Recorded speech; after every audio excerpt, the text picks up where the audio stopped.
Ya, baik. Bismillahirrahmanirrahim. Assalamualaikum warahmatullahi wabarakatuh. Selamat sore Ibu Bapak semua yang senantiasa setia ya untuk bergabung di acara Ngopi MM yang sudah berlangsung dari 5 minggu belakangan.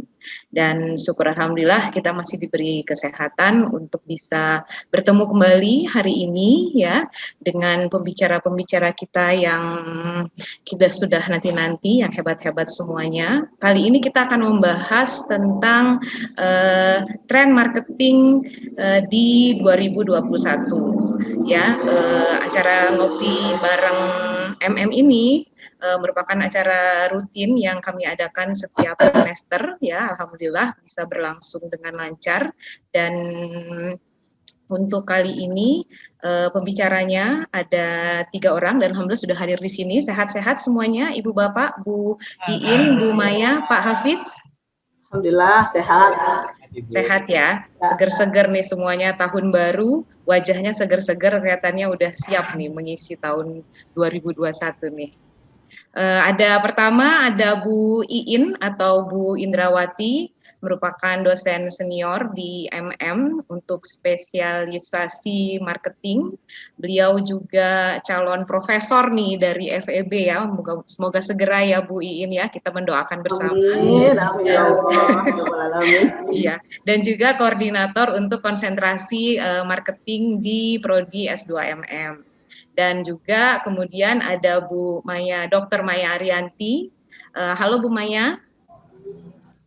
Halo Ibu. Ya, beliau juga dosen senior di MM. Bu Maya, kenapa ya kameranya hitam-hitam begitu Bu Maya? Atau dari saya aja nih? Enggak. Iya nih, jadi biar kelihatan nih wajah segarnya Bu Maya, suka tiba-tiba ketutup sama yang hitam-hitam gitu Bu Maya. Sehat Bu Maya? Alhamdulillah. Alhamdulillah. Dan juga ada Pak Hafizullah, apa kabar Pak? Alhamdulillah, kabar baik Bu. Ya, Pak Hafizullah Zakaria merupakan alumni dari MM Telkom untuk spesialisasi digital marketing ya Pak Hafiz ya. Dan sekarang posisinya sebagai Chief Technology Officer di Bobobox ya Pak ya. Masih ya Pak? Masih Bu. Alhamdulillah. Gimana Pak bisnis Bobobox sekarang? Alhamdulillah. Lancar? Masih lancar sejauh ini Bu. Walaupun ya, semoga masih belum stabil karena masih pandemi, tapi kita bisa cari cara lain untuk tetap bisa survive di kondisi saat ini. Ya, nanti ceritakan pengalamannya ya Pak di acara kita. Dan seperti biasa di tengah acara nanti ada juga dari admisi S2 Pasca Sarjana Telkom University yang akan memperkenalkan tentang program S2.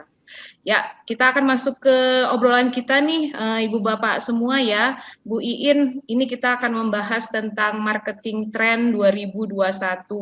Kita lihat sekarang semuanya karena corona ya, semuanya berubah. Sistem interaksi antar manusia semua berubah, tapi di samping itu kemudian ada digital teknologi juga ya Bu ya. Perkembangan digital teknologi itu sangat mendukung marketing.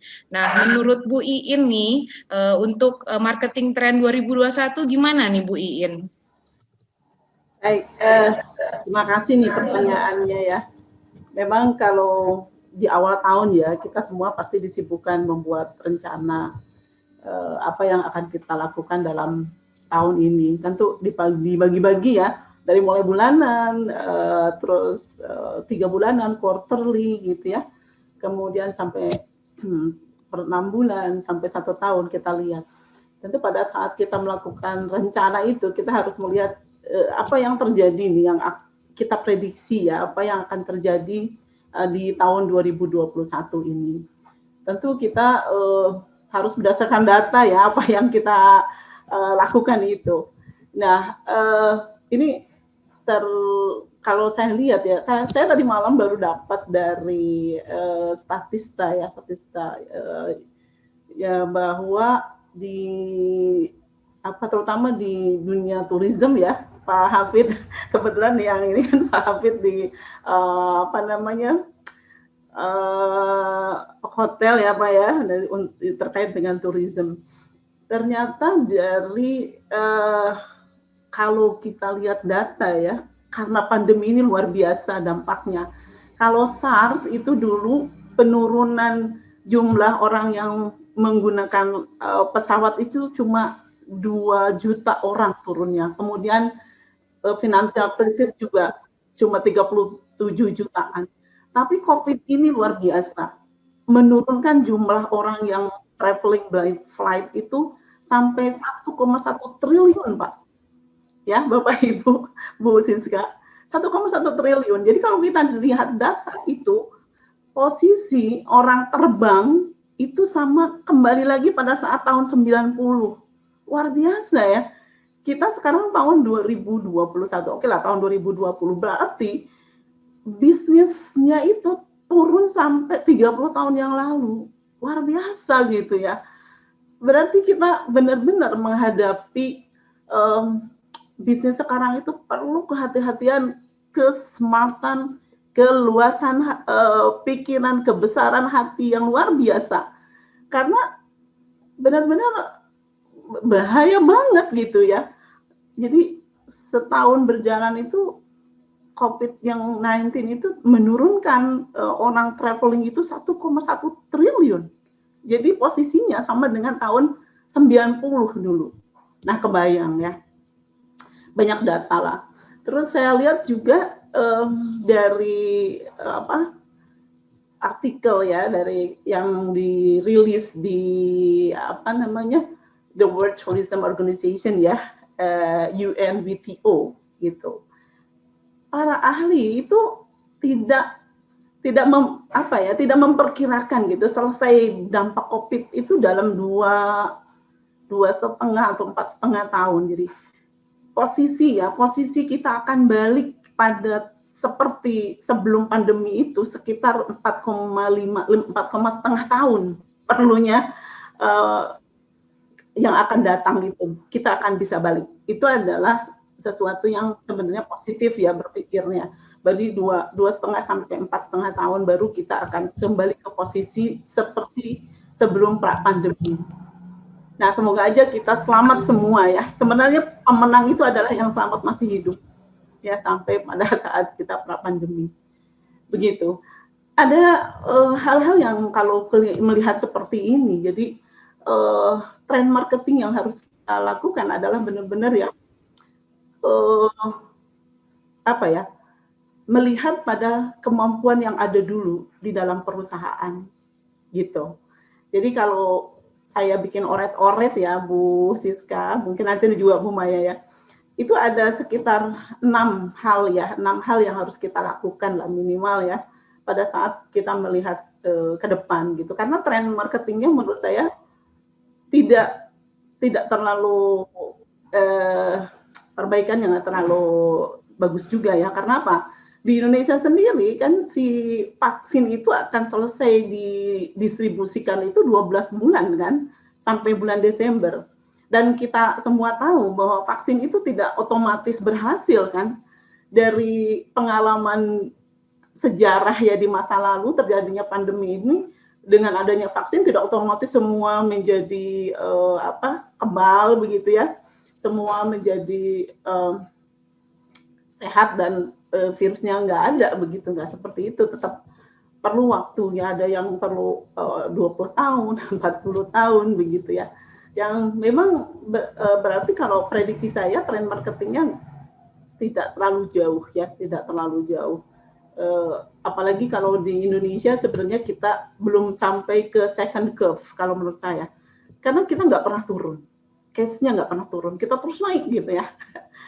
Jadi innalillahi ya sebenarnya, karena nggak tahu kenapa ya kok orang lain di Korea itu kan sudah third curve ya, kalau kita masih second curve aja belum, karena belum pernah melandai gitu.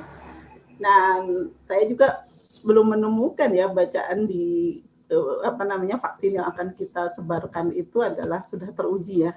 Nah, saya belum tahu. Jadi hal-hal seperti itu sangat risky. Oleh karena itu tren marketingnya menurut saya nggak terlalu bagus. Oleh karena itu situasi yang tidak bagus ini kita perlu kehati-hatian gitu ya, kehati-hatian dalam melakukan program kita. Jadi ada 6 hal yang menurut saya perlu sekali kita lakukan begitu ya. Pertama adalah kita fokus terhadap konsumen yang ada gitu. Kayak mau box nih nanti saya mau cerita Mas Hafid nih. Gimana sih? Ya dari dulu juga memang kita harus fokus terhadap konsumen yang ada gitu. Yang sudah kita miliki itu jangan sampai lepas gitu. Itu yang harus kita usahakan. Bagaimanapun caranya. Nah sebelum COVID terjadi kan to retain our customer itu lebih murah ya, 0,2% ya biayanya daripada kita meng-acquire new customer. Kalau meng-acquire kan 5 kali lipat ya dari biaya meretain. Jadi apalagi pada saat COVID ini, jadi jauh-jauh kita ekspansi, udah kita fokus terhadap siapa konsumen existing. Tuh. Yang kedua yang menurut saya sih karena kita harus mengurangi kontak ya. Ini saya biasanya di rumah juga saya pakai masker. Ini karena mau ngomong aja nggak enak nih ya kalau dimaskerin gitu. Ya udahlah saya supaya rada kelihatan fresh gitu ya. Tidak ini. Masker muka, Bu. Pakai apa, Bu Mai? Masker muka. Iya, bengkuang gitu. Cucumber. Nah, karena kita sangat membatasi kontak ya, karena luar biasa ya, kita harus hati-hati, apalagi usia-usia senior seperti saya itu harus menjaga banget gitu. Nah makanya bisnis itu sekarang harus go online gitu, apapun go online, mengurangi kontak gitu. Nah pada saat go online ini kita harus benar-benar bisa meyakinkan bahwa produk kita itu concern terhadap customer. Jadi kebersihannya, bahwa kemasannya benar-benar bahwa itu steril gitu. Nah ini yang kita harus benar-benar mempelajari cara-cara how we go online rightly tanpa merusak image dari produk. Ingat, concern sekarang adalah yang penting adalah produk itu ada sehat, bersih gitu ya. Bersih tidak cukup, sehat. Tidak ada kecenderungan terkontaminasi virus. Itu ya. Oke, nanti kita bicara lebih luas ya pada saat bagaimana we move online gitu ya. Kemudian yang ketiga menurut saya adalah karena kita move online, maka kita melakukan promotion, advertising itu kan dengan berbagai platform media sosial ya. Nah, pilihlah media sosial yang paling menurut pengalaman begitu ya, yang paling banyak berhasil gitu. Ya, silakan lihat, banyak kan platform dari mulai Facebook, Instagram, apalagi LinkedIn, apa banyak lah. Itu coba pelajari ya, pelajari apa yang sudah kita lakukan itu berhasil enggak, ROI-nya bagus enggak, coba kompetitor gitu ya. Kita juga kan harus ngintip kompetitor ya. Kompetitor pada saat dia menggunakan platform tertentu melakukan advertising, ROI-nya seperti apa gitu. Kita juga bisa tanya ya kepada si penyelenggara platform digital tersebut. Jadi sebelum kita melakukan invest ya terhadap advertising online, kita harus tahu dulu keberhasilan mereka seperti apa. Jangan sampai kita melatah gitu ya, terus hanya misalnya kita memasukkan iklan di suatu platform tanpa melihat keberhasilannya. Itu menurut saya bahaya banget gitu ya. Kita harus melihat platform mana yang paling bagus ROI-nya terhadap produk-produk kita. Itu ya yang ketiga. Nanti Bu Maya nambahin pasti ya. Kemudian, nah karena kita mau meretain customer yang ada, nah customer yang ada tuh kita harus dimanja gitu ya. Jangan sampai pergi ke yang lain gitu ya. Jangan pergi ke lain hati. Jadi kita harus berikanlah exclusive deals gitu loh. Jadi oke, Pak, tetaplah di saya, tetaplah pakai produk kami ini. Oke, mau apa saya beri gitu ya. As far as tetaplah ada profit sedikit lah buat kita. Jadi sekarang itu jangan nyari profit yang banyak-banyak banget lah. orang juga lagi menderita. Yang penting adalah kita selamat semuanya, begitu ya. Perusahaan kita selamat, masih tetap ada profit yang reasonable, yang makanya kita harus lebih wise di sini. Maka lakukanlah exclusive deals gitu. Tawarkanlah kepada konsumen yang sudah sangat dekat dengan kita, sehingga mereka enggan pergi ke tempat yang lain, enggan berpaling hati gitu ya. Jadi yang keempat itu run exclusive deals ya, offer terhadap konsumen kita.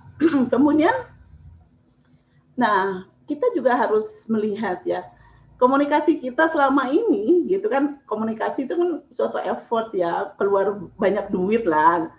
Nah kita harus lihat mana sih harus turun mesin lah ya, kalau kita berbicara mesin, turun mesin tuh orang di kegiatan marketing ini, mumpung di awal tahun, lakukan ya overhaul kayak gitu kan ya. Jangan sampai sudah mogok baru diservis, dengan seperti itu. Sama aja di marketing juga.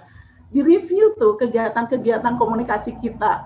Mana yang berhasil, mana yang enggak. Dan jangan takut kita melakukan perubahan gitu. Makanya di sini kita harus terus belajar begitu ya. Kan agility ya sekarang itu. Kita harus agile, menyesuaikan diri dengan keadaan, menyesuaikan dengan, terutama dengan keinginan konsumen, itu yang harus kita lihat. Jadi jangan enggan untuk bergerak, jangan enggan untuk berubah gitu. Jangan merasa nyaman dengan apa yang sudah kita lakukan selama ini. Itu sih. Oke, mungkin yang terakhir mungkin kita harus lihat, terutama ya kalau advertising kita itu berbayar. Nah itu jangan sampai apa yang kita keluarkan itu malah mengikis gitu ya, mengikis profit kita. Padahal kalau kita go online ya, di digital ini, indikator yang paling menunjukkan keberhasilan adalah pada saat kita bisa efisien gitu. Nah itu, jadi misalnya kalau kita melakukan advertising menggunakan channel tertentu begitu, nah evaluasi juga begitu. Jangan sampai profit yang mestinya kita dapat malah terkikis dengan biaya-biaya seperti itu, gitu ya. Oke, mungkin itu Bu Siska yang bisa saya sampaikan sementara. Terima kasih. Bu Maya, Bu Siska ya? Bu Siska mau Iya, Bu Siska Bu nyebutnya Bu. Ya, terima kasih. Belum ganti nama Bu. Saking semangatnya ya Bu ya, jadi ketukar antara Siska dan Maya. Harus semangat dan gembira sekarang itu obatnya. Ya, terima kasih Bu Iin karena sudah menyampaikan 6 hal ya Bu ya, concern kepada konsumen yang ada, move online, menggunakan medsos, terus melakukan run eksekutif deal, lakukan review kegiatan marketing dan efisiensi ya Bu ya, ada 6 dari Bu Iin. Nah, selanjutnya nih kita mau ke expert marketing yang kedua di MMTLU nih Bu Maya. Kalau menurut pandangan Bu Maya untuk tren marketing 2021 gimana nih Bu Maya? Oke, terima kasih Bu Siska. Ya, sama seperti yang tadi disampaikan Bu Iin sebetulnya, karena kondisi pandemi ini, jadi ada memicu ya, akhirnya memicu masyarakat secara umum diberikan kemudahan dan kemungkinan akses itu adalah lewat digital gitu ya. Jadi akhirnya mau tidak mau berpindah ke digital marketing karena mereka sudah tidak jalan-jalan, sudah tidak bisa keluar rumah gitu ya. Ataupun kalaupun keluar rumah mereka itu sangat dibatasi, sangat terbatas. Nah, kalau saya lihat trennya yang muncul saat ini, selain yang tadi disampaikan oleh Bu Iin, bahwa sekarang ini banyak perusahaan-perusahaan besar yang sudah mulai mengarah ke artificial intelligence. Jadi mereka karena perusahaan besar ini kemungkinan sudah punya modal, ada data-data di masa lalu, sehingga dengan data-data tersebut akhirnya mereka sudah sudah mumpuni gitu ya untuk kemudian melakukan yang namanya artificial intelligence. Jadi sudah memanfaatkan artificial intelligence. Nah, artificial intelligence ini juga mereka manfaatkan untuk chatbot. Ya, jadi kita lihat banyak perusahaan-perusahaan besar sudah mulai menggunakan chatbot. Nah, nanti kita pilih ya antara satu perusahaan besar, satu lagi mungkin nanti arahnya ke UMKM. Nah, jadi di sini dengan adanya artificial intelligence, kemudian chatbot, mereka juga sudah mulai berpikir bahwa data konsumen ini penting, terutama seperti tadi yang dibilang Bu Iin, adalah data dari konsumen existing. Ya, dengan adanya data-data dari konsumen existing ini, kalau misalnya kita menyerahkan ke pihak ketiga, kan berarti kita harus bayar terus gitu. Nah, kalau bisa sih mungkin kita punya data sendiri. Maka saya lihat beberapa perusahaan ini sekarang sudah bergeser masuk ke aplikasi. Jadi mereka tidak cuma melalui sosial media, tapi mereka sudah bermain di aplikasi sendiri. Jadi mereka juga menyediakan aplikasi sendiri sehingga datanya ada di situ. Nah ini sebetulnya untuk memudahkan dia tadi untuk nanti melakukan artificial intelligence, mencari ada data-data apa yang kemudian dari situ dia bisa lakukan untuk pengembangan produknya, untuk mungkin juga melakukan pendekatan-pendekatan atau harus komunikasi seperti apa sih ke konsumen. Itu yang saya rasakan, saya lihat trennya mulai marak di sekarang-sekarang ini ya untuk perusahaan-perusahaan besar gitu ya, gitu. Nah, jadi nanti mereka bisa menawarkan lebih personalize. Nah, itu untuk perusahaan-perusahaan besar. Nah, yang kecil sekarang memang mau tidak mau banyak yang dulunya belum masuk ke digital. Sekarang mereka akhirnya terpaksa mencari celah untuk masuk ke digitalisasi. Mereka mencari apa yang memang sesuai dan mampu untuk mereka lakukan. Karena digital ini sebetulnya kalau dibilang murah atau bahkan tidak ada biaya bisa, tapi kalau kita memang belum punya data konsumen, belum punya aksesnya, mau tidak mau akhirnya kita harus paid dan paid itu ya mahal juga akhirnya gitu. Ya. Jadi tidak selalu berujung bahwa dengan beralih ke digital itu akan murah. Kalau kita tidak punya datanya itu akan kesulitan gitu. Kita tidak punya nomor telepon, tidak punya alamat email untuk aksesnya gitu. Jadi mau tidak mau kita harus membuat sesuatu yang lebih apa namanya yang bisa kita dapetin datanya sehingga dengan data itu kita bisa mengakses mereka ya gitu. Nah banyak sih itu bisa dilakukan dengan beragam ya apa namanya dengan sekarang dengan sosial media misalnya banyak juga yang melakukan masuk di mereka bikin chatting group gitu ya. Jadi dengan Telegram, dengan apa bisa juga kita kembangkan untuk UMKM. Jadi mereka membuat grup yang bisa lebih besar di situ atau masih tetap ikut di marketplace. Nah, jadi mau nggak mau akhirnya terpicu mereka masuk ke marketplace gitu ya. Berpindah ke situ untuk memudahkan akses, kemudian mereka juga lewat Instagram, lewat Facebook, lewat Twitter. Nah, kembali sebetulnya seperti tadi yang dibilang oleh Bu Iin, kita harus mampu memastikan konsumen kita ada di mana.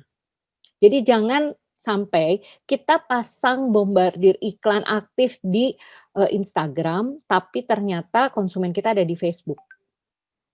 Gitu. Nah, jadi itu harus dipastikan konsumen existing kita dulu ada di mana. Makanya kita harus punya data mereka dulu gitu. Kalau kita tidak punya data dari customer kita memang akan kesulitan. Termasuk ketika kita juga baru memulai yang namanya Instagram atau masuk punya sebuah sosial media tapi belum ada follower, ya percuma kita upload seperti apapun kalau tidak ada followersnya nggak akan ada yang lihat. Berarti mau tidak mau harus paid ya, harus berbayar. Makanya nah, berbayar ini bisa macam-macam. Kita bisa pakai sekarang mungkin salah satu yang sedang marak adalah lewat influencer. Karena sekarang ada habit di anak-anak muda untuk lihat story di sosial media. Nah, jadi dia cek di story sosial media itu. Nah, itu nanti kita bisa buat apakah bentuknya video, apakah bentuknya foto gitu ya. Bisa beragam. Jadi memang itu salah satu yang masih digunakan oleh masyarakat kita sekarang gitu ya. Dan mungkin kalau di story itu tidak terasa seperti iklan gitu, tapi lebih disisip. Kemudian video marketing.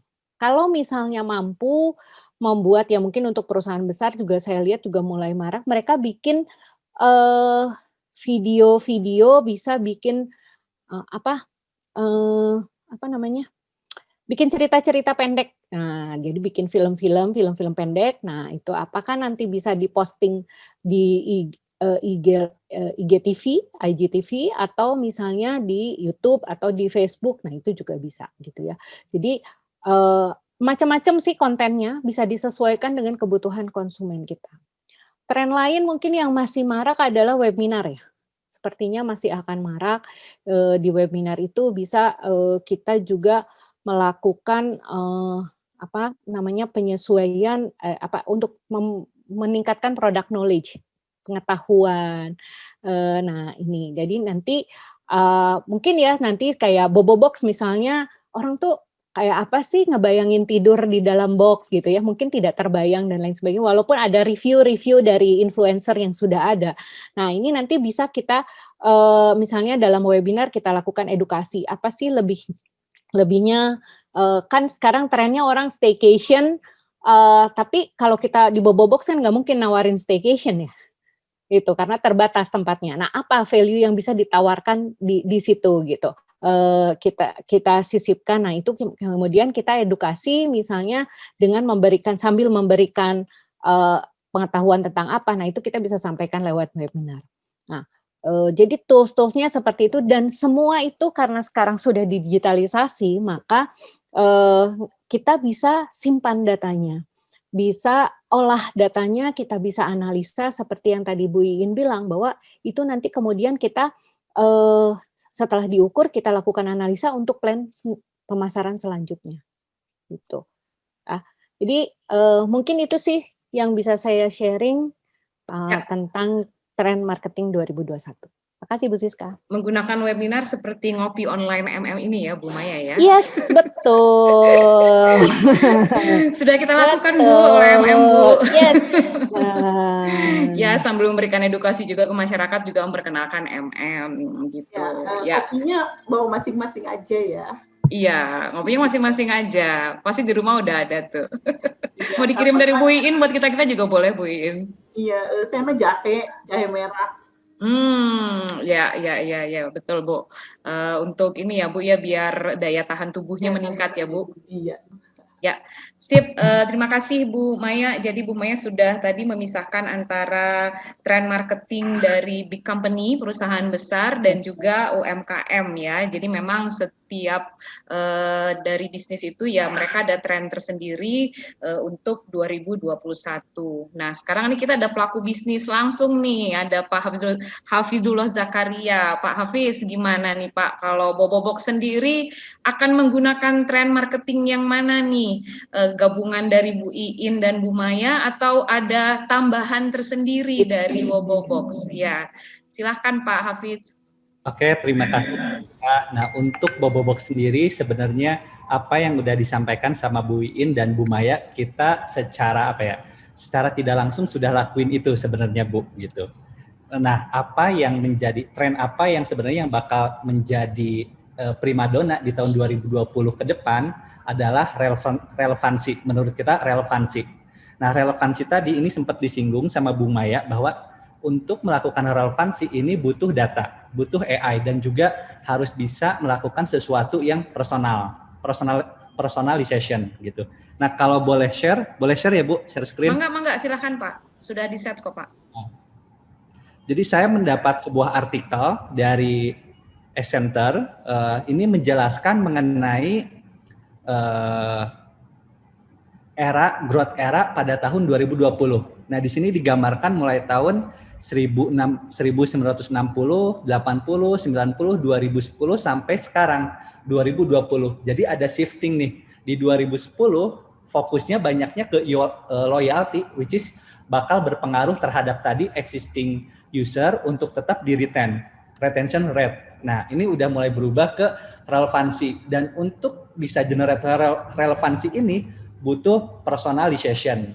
Nah, apa yang teman-teman oleh Bobo Box lakukan untuk keep relevan dengan kebutuhan bisnis adalah kita capture kebutuhan user, Ibu. Nah, seperti yang kita tahu bahwa sekarang kita lagi ada dalam kondisi pandemik gitu, bisnis perhotelan semuanya berantakan.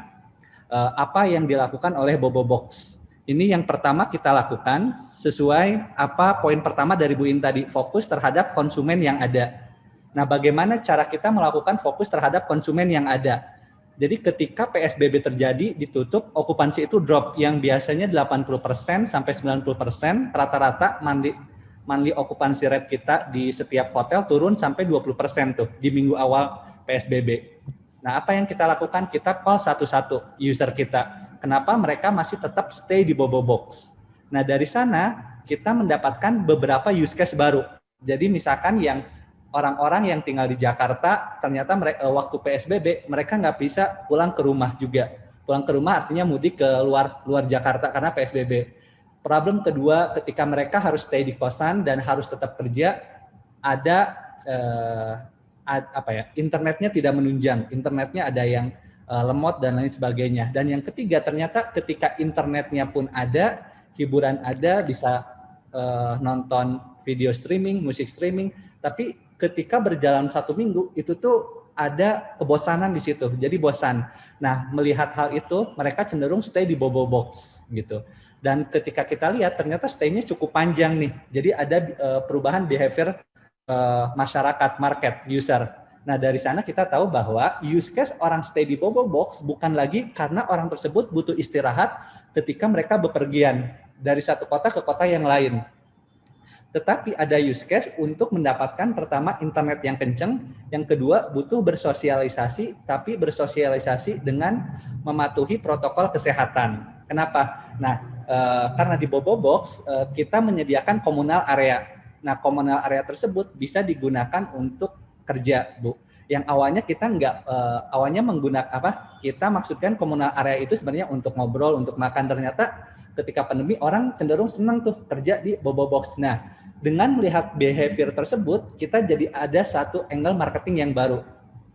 Gitu. Instead of kita targetin orang yang bepergian, kita targetin orang-orang yang butuh internet yang kencang dan punya file untuk kerja dari Bobo Box. Nah, akhirnya kita bikin satu campaign working from Bobo Box. Nah, antusiasme ternyata cukup tinggi, Bu. Gitu. Ketika kita tawarkan internetnya kencang, kalian bisa working from Bobo Box, ada teman-teman juga yang kerja di Bobo Box, ada teman, gitu. Akhirnya okupansi 50% sampai 60% gitu. Nah, di awal Bobo Box itu di-set untuk punya seamless experience. Seamless experience dalam artian mulai dari proses booking, check-in, dan juga stay kita menggunakan aplikasi. Dan ini lagi-lagi nggak didesain untuk COVID sebenarnya. Tapi ternyata ketika COVID muncul, ini menjadi satu advantage buat Bobo Box. Kenapa? Awalnya kita jual seamless experience, sekarang kita jualnya jadi apa? Contactless experience. Ini sesuai dengan poin kedua dari Bu In tadi, mengurangi kontak dengan go online misalkan. Nah, ternyata kita udah di set seamless experience, itu tuh bisa jadi keuntungan dengan dengan melihat angle marketing yang lain. Seamless experience. Kita nggak perlu ada improvement apapun karena memang udah seamless experience gitu. Yang ketiga, kita juga fokus di sosial media. Produk yang kita bangun, kita set memiliki banyak wow factor. Jadi ketika orang bisa booking dari apps, kemudian mereka check-in dari apps, buat mereka itu satu keuntungan yang luar biasa gitu. Oh, ini aneh nih, karena hotel-hotel yang lain check-in-nya harus manual, sedangkan Bobo Box check-in-nya pakai aplikasi. Berikutnya, ketika mau masuk ke area box-nya, ke area pods-nya, itu pun harus menggunakan QR code. Itu satu experience lagi, satu wow factor lagi. Dan wow factor yang paling oke kayaknya ketika mereka nge-scan, ngebuka pintu menggunakan QR code. Ngebuka pintu menggunakan QR code, contactless experience juga, kemudian disambut dengan welcome to your pod, seperti itu. Dan itu membuat mereka engage dengan produk kita. Nah, dengan harga yang kita tawarkan, walaupun harga kita sama dengan hotel budget yang lain, tetapi di Bobo Box orang cenderung mau upload experience mereka ketika stay di Bobo Box. Berbeda dengan kompetitor, tidak ada orang yang mau, saya lagi stay di hotel X misalkan, yang di hotel budget, tapi di Bobo Box itu terjadi, gitu. Dan di sana virality terjadi, Bu, gitu. Nah, selain itu kita fokus juga ke service excellent. Kita deliver service quality yang bagus, tujuannya agar orang keep back ke Bobo Box. Di awal sulit banget divalidasi. Ini di awal untuk orang bisa return lagi ke Bobo Box itu sulit, Bu, karena kita hanya ada di satu kota. Nah, setelah kita jalan 2 tahun, kita sekarang udah ada 16 cabang. Jadi ketika orang dulu pernah punya experience bagus di Jakarta, mereka pergi ke Bandung, stay lagi di Bobo Box, mereka pergi ke Jogja, stay lagi di Bobo Box, dan begitupun ketika mereka mengunjungi kota-kota lain yang ada Bobo Box-nya gitu. Nah, retention rate idealnya di perhotelan itu 6% dalam jangka waktu 1 tahun. Jadi kalau ada 100 konsumen, 6 orangnya lagi itu bakal balik lagi di tahun berikutnya. Tapi di Bobo Box, retention rate-nya itu bisa mencapai 20%. Dan ini jangka waktunya bukan 1 tahun lagi, tapi dalam jangka waktu 1 bulan. Jadi kita time frame-nya per bulan kita lihat ada 20% orang balik lagi untuk stay di Bobo Box gitu. Nah, ini use case yang menarik, dan dari sini terus kita analisis juga bagaimana behavior orang ketika stay di Bobo Box. Di awal ketika kita membangun Bobo Box, orang itu cenderung stay 1-2 hari. Sekarang itu lebih banyak melakukan long stay. Nah, artinya ada perubahan behavior lagi. Nah, bagaimana cara kita beradaptasi dengan perubahan behavior tersebut? Akhirnya kita membangun sebuah platform yang lain. Kita sebut dengan Bobo Box Co-Living. Kenapa? Karena orang needs-nya udah ada, Bu. Kita lihat ada yang booking seminggu, ada yang 3 minggu, ada yang sampai 2 bulan. Akhirnya kita bangun sebuah produk yang baru, kita sebut Bobo Box Co-Living, Bobo Living. Orang bisa stay untuk bulanan. Nah, pilot project yang kita lakukan, kita bangun di satu lokasi dengan 10 kamar. Baru 1 minggu launching, kebetulan ini baru launching di bulan Desember kemarin, baru launching 1 minggu, keterisiannya sudah 80%, tanpa melakukan campaign apapun. Gitu. Jadi, kita bisa memberikan solusi terhadap problem yang konsumen butuhkan. Terus ada satu behavior yang baru juga yang didapat ketika COVID ini berlangsung, yaitu kecenderungan orang-orang yang dulunya sering berlibur ke kota, ke Bandung, kemana, ini udah mulai shifting. Mereka cenderung cari tempat liburan yang aman. Dan mendefinisikan aman ini adalah dengan ada physical distancing. Jadi rata-rata orang ketika liburan sekarang mulai masuk ke alam. Gitu. Ini satu behavior yang baru. Nah, apa yang coba kita lakukan adalah kita membangun satu unit bisnis yang baru juga. Kita sebutnya Bobo Box Cabin. Jadi kita membangun cabin seperti ini masih belum di launching, tapi insya Allah kita launching di akhir bulan ini, di akhir Januari ini. Dan ini bakal ada di Cikole sama Ranca Upas gitu. Dan dengan Bobo Cabin ini kita ingin menjawab needs baru dari konsumen gitu. Jadi dengan ada COVID ini, kita coba berpikir sekreatif mungkin. Kira-kira ketika orang tidak bisa berpergian, apa yang mereka lakukan? Kita solusinya dengan Bobo Box Co-Living dan long stay experience yang kita long stay package yang kita tawarkan. Terus ketika ada orang yang bepergian, karena liburan itu salah satu lifestyle yang sulit buat dilepas dari seseorang. Pasti orang butuh liburan gitu. Nah, akhirnya untuk orang-orang yang butuh liburan dan mereka pengen liburan dengan aman, kita tawarkan solusi Bobo Box Cabin. Kurang lebih seperti ini, Bu. Secara industri yang Bobo Box terapkan untuk menjawab tren marketing di 2020 yang lebih banyak fokus ke arah relevansi, hyper relevan. Ya, keren nih Pak Bobo Cabin nih ya. Kalau udah launching kabar-kabari ya Pak Hafiz ya. Saya juga pengen tuh, kelihatannya tertarik juga untuk orang yang berkeluarga ya, bawa anak. Jadi camping tapi nggak mau repot gitu loh, semuanya udah lengkap gitu. Camping nggak repot tuh, sudah disediakan. Glamping. Ya Pak Hafiz, terima kasih. Jadi ada tentang intinya adalah behavior customer-nya itu berubah, maka ya kita juga harus bisa berubah mengikuti apa kemauan dari behavior perubahan behavior tersebut ya Pak. Pak Hafiz ya. Kemudian ada seamless experience, contactless experience, dan juga menciptakan wow faktor itu ya Pak. Wow faktor itu termasuk juga menciptakan produk-produk yang wah keren nih, wah bagus nih gitu ya Pak ya. Terus Pak Hafiz juga ngomong tentang berbicara tentang retain loyalty. Kok saya jadi ini ya Pak ya, jadi deja vu sidang tesisnya Pak Hafiz nih. Kelihatannya sama seperti tesis yang Pak Hafiz bikin ya tentang retain loyalty. Jadi apa yang sudah dipelajari di MM kemudian diterapkan langsung di ini ya pekerjaan ya Pak Hafiz ya. Betul Bu, alhamdulillah. Jadi beberapa teori saya masih ingat marketing mix, terus saya masih ingat Bu Maya menjelaskan CRM, Bu Iin menjelaskan mengenai beberapa framework, 7S McKinsey, terus 5 Force dan lain sebagainya. Dan saya coba terapkan teori tersebut di Bobobox ini gitu. Yes, di awal pasti ada trial and error, tapi semakin sini bisa terus-terusan diiterasi untuk mendapatkan formula yang lebih baik gitu. Bisa jadi kita nggak bisa adopsi 100% Bu, tapi poin-poinnya bisa kita ambil dan kita buat framework sendiri, versi Bobobox. Seperti itu Bu. Ya, jadi alhamdulillah Pak ya apa yang dipelajari itu bisa langsung diterapkan, apalagi berarti penelitian tesisnya itu juga bisa kembali lagi ke Bobobox ya Pak, menghitung retensi, kemudian loyalty. Wah, saya tuh langsung tadi Bapak ngomong langsung deja vu nih saya ya Bu Iin ya. Ini Bu Iin nih sebagai pembimbingnya. Ngajarin apa aja sih Bu kemarin nih Bu ke Pak Hafiz Bu di digital marketing MM Bu? Nah, mestinya yang ditanya Pak Hafiz ya pengakuan, kalau desain nanti dibikin-bikin.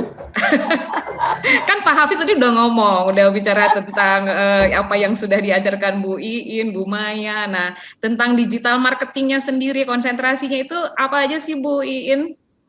Ya, sebenarnya di kita itu dibagi 3 ya di konsentrasi itu. Jadi memahami konsumen as individual ya.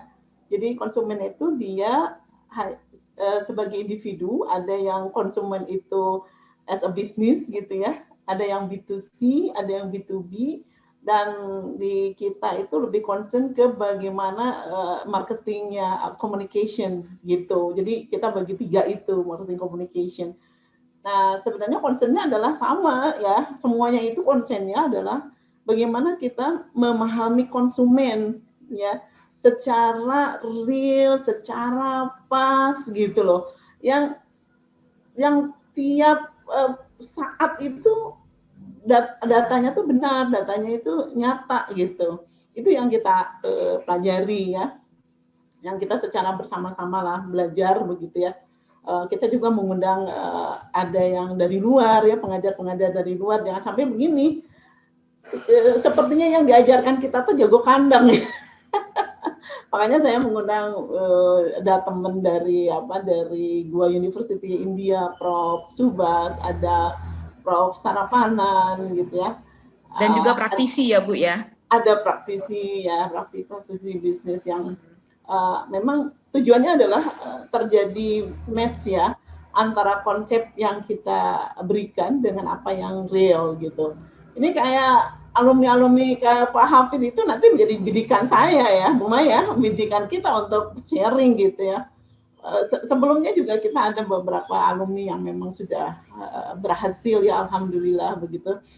Nah, jadi intinya memang adalah bagaimana betul tadi kayaknya sudah nerap nih apa yang kita ajarkan, alhamdulillah. Jadi semoga menjadi amal jariah ya.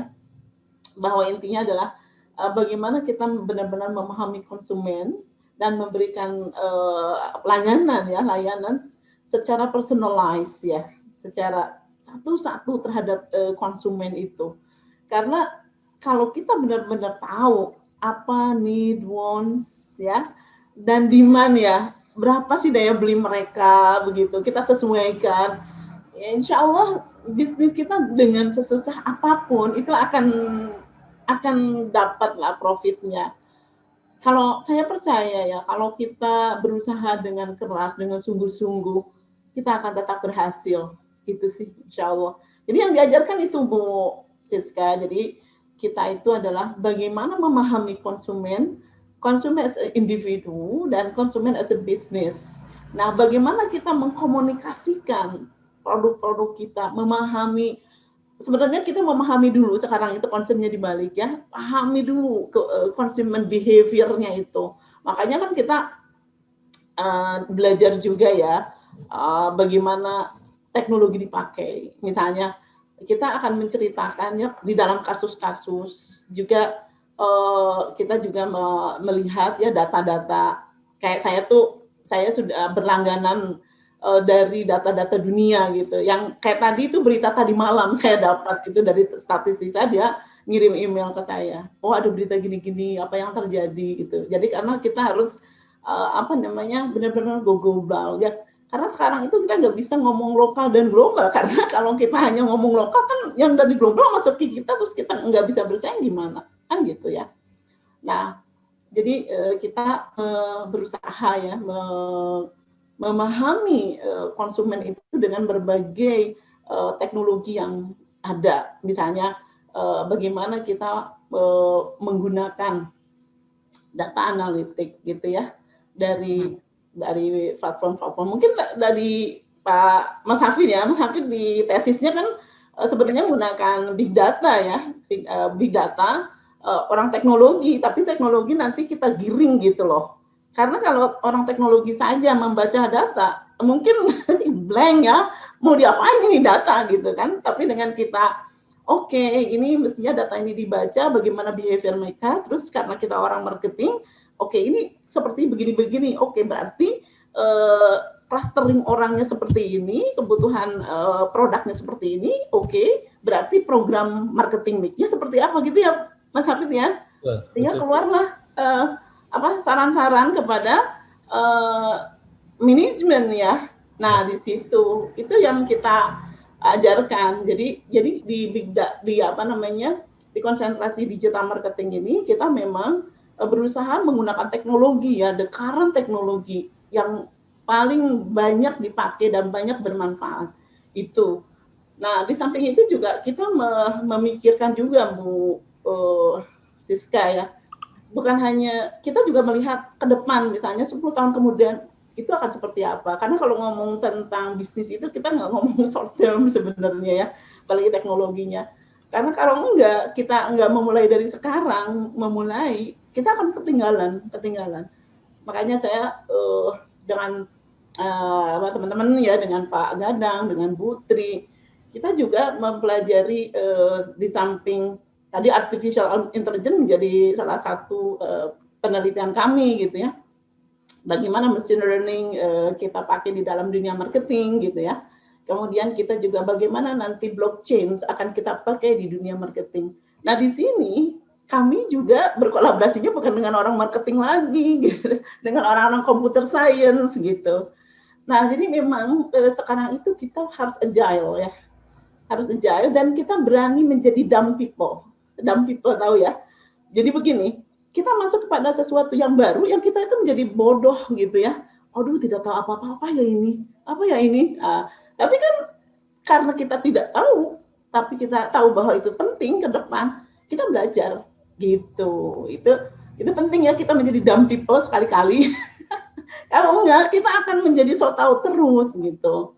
Makanya saya juga alhamdulillah ini sudah kita berkolaborasi dengan UTP Malaysia, dengan MQU Taiwan, dengan Goa India untuk 3 penelitian itu gitu ya. Jadi saya sengaja mencari teman-teman yang bisa kalau saya terus terang saya menjadi dumb people di sini. Aduh, apa itu blockchain gitu ya? Apa itu artificial intelligence, gimana sih ini dipakainya di dalam marketing begitu ya? Itu kepala itu nyut-nyutan sih sebenarnya ya, tapi happy lah. Kita ada sesuatu something new gitu ya. Jadi nggak ketinggalan zaman. Nah, ini juga saya turunkan kepada mahasiswa yang memang dia eager mengetahui sesuatu yang baru, maulah susah-susah gitu. Kayak termasuk Mas Hafid ini, saya kenapa nggak kesini? Jangan ngambil yang enteng-enteng dan nggak bermanfaat buat perusahaan. Ini dong dipakai memang jadi kerja keras gitu ya. Tapi datanya ada kan di database-nya. Jadi agak lama yang ngerjainnya juga. Gitu. Ada juga sekarang yang ke blockchain ya. Saya arahkan juga beberapa mahasiswa ke blockchain. Di sini Nanda nggak ada ya. saya, oke Nanda nih, Anda coba blockchain pelajari. Memang akan susah gitu, tapi Anda akan happy karena Anda akan tahu apa. Jadi akan tahu yang orang lain, nggak banyak orang tahu gitu tuh, yang membuat kita happy gitu. Nah itu yang kita kerjakan. Intinya sebenarnya dari dulu juga sebenarnya kita itu bagaimana menerapkan konsumen itu ada di seluruh sisi kita gitu, menjadi fokus kita. Tetapi karena sekarang ada teknologi, gunakanlah teknologi. Karena teknologi itu memudahkan sebenarnya. Teknologi itu enabler buat kita. Itu sih sebenarnya. Tos Bu Mayaun. Ya, obrolannya semakin asik ya. Sebelum ke Bu Mayaun ini, kita mau ada istirahat dulu. Silahkan Ibu Bapak siap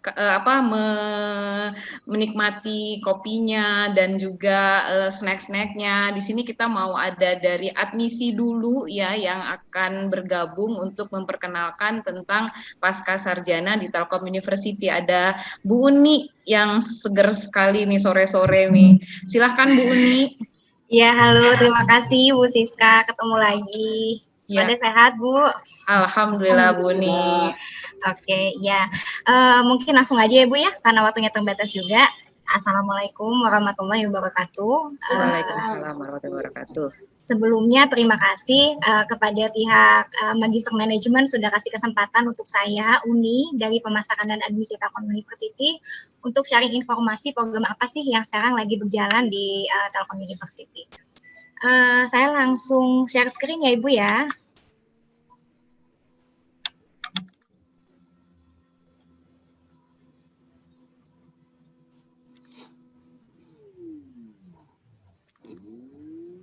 Oke, jadi saat ini Telkom University memiliki program Pascasarjana.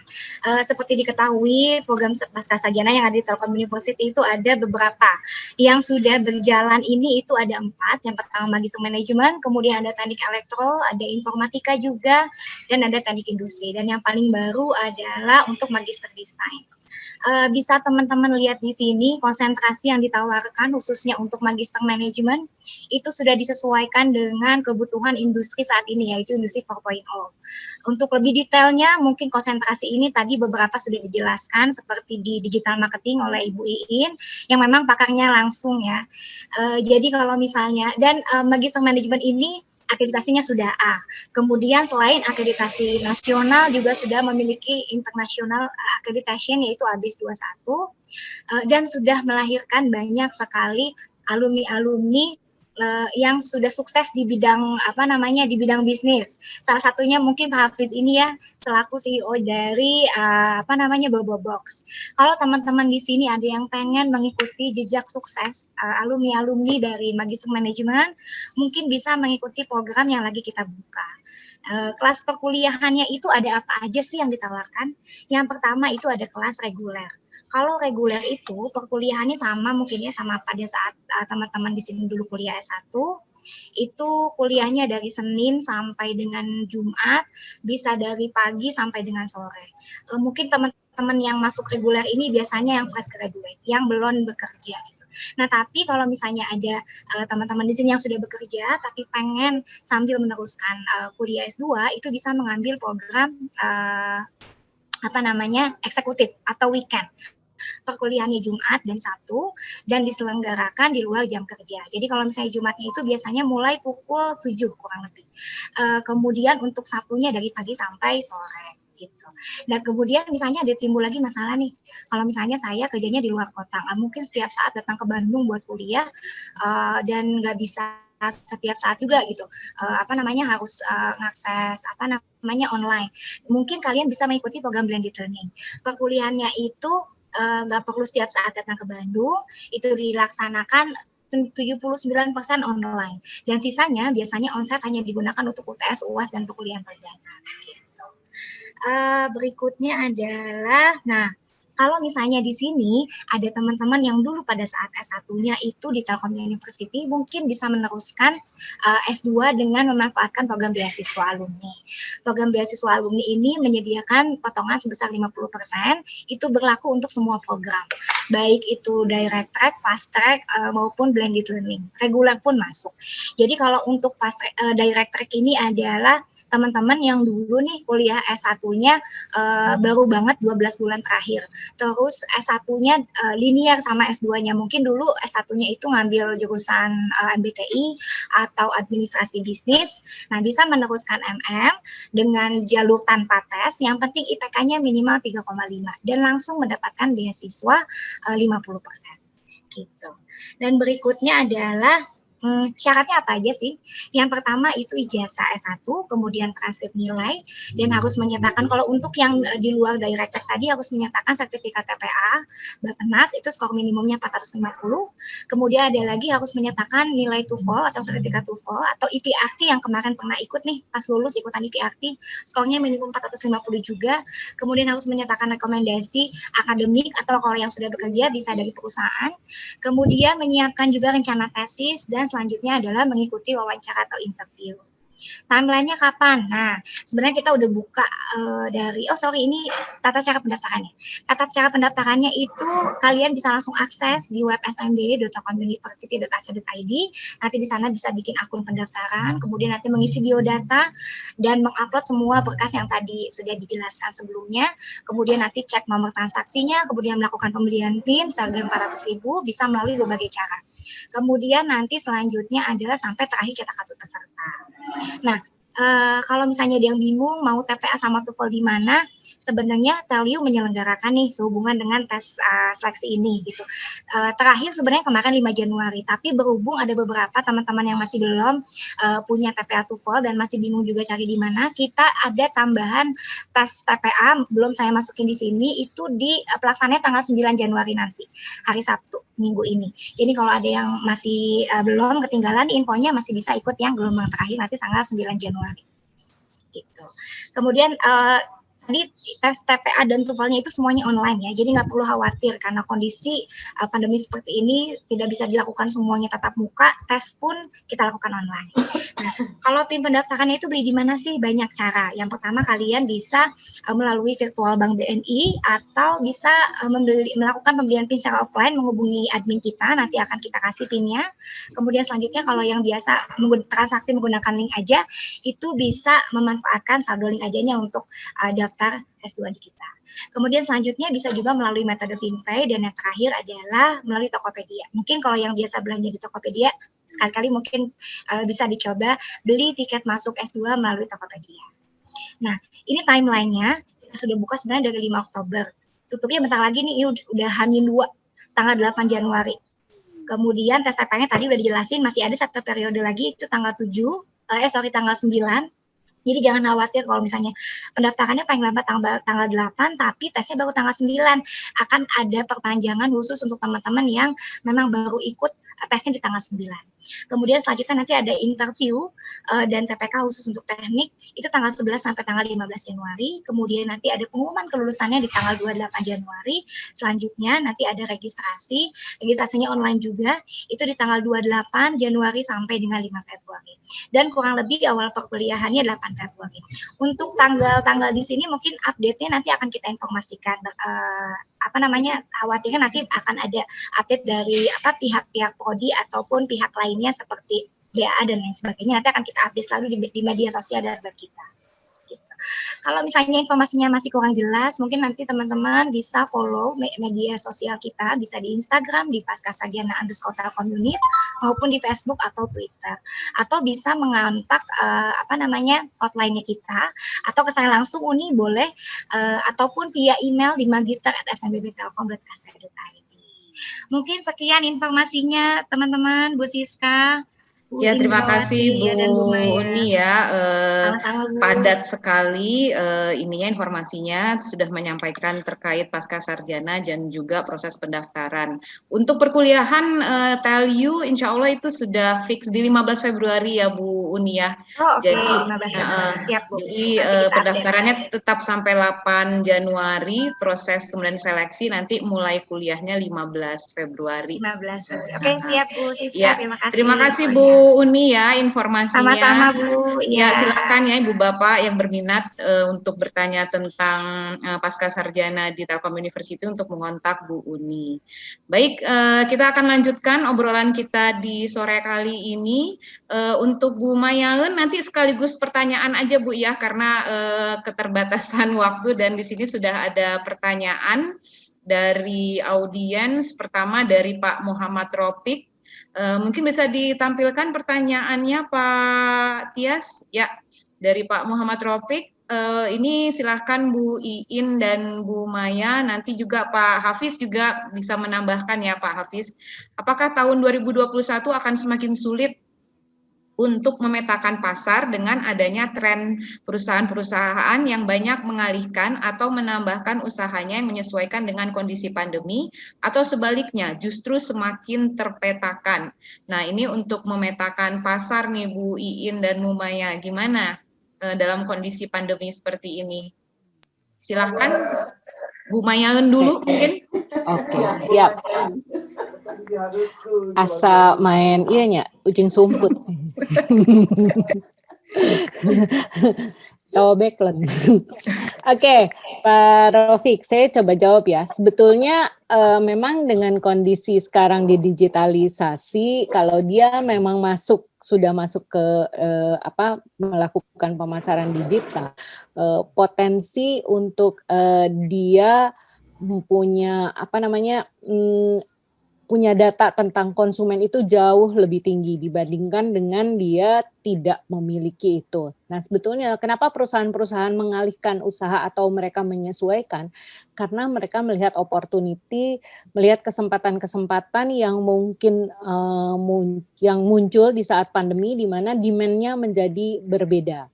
Jadi kalau menurut saya sih pertanyaan Pak Ropik sama Pak Mas Andri ini juga sama sepertinya, nggak beda jauh. Jadi yang dimaksud dengan konsumennya saving money sebetulnya bukan saving money menurut saya, tapi mereka mengubah prioritas gitu ya, mengubah prioritas belanja. Karena kalau saya lihat sih masih banyak yang berbelanja di level tersier atau apa, tapi mereka memang sekarang mayoritas memprioritaskan, kalau kita pakai hierarki Maslow ya dia pakai di sandang, pangan, papan ya di situ. Mungkin sandang juga terbatas ya, terbatas bentuknya, mereka change bentuknya. Jadi kalau dulu mereka punya baju bepergian, baju di rumah itu mungkin terbatas. Nah, sekarang mereka mengalihkan justru karena setiap hari di rumah dia harus punya baju untuk di rumah gitu. Kalau mungkin dulu malah nggak punya gitu. Nah, jadi dia change ke sana gitu.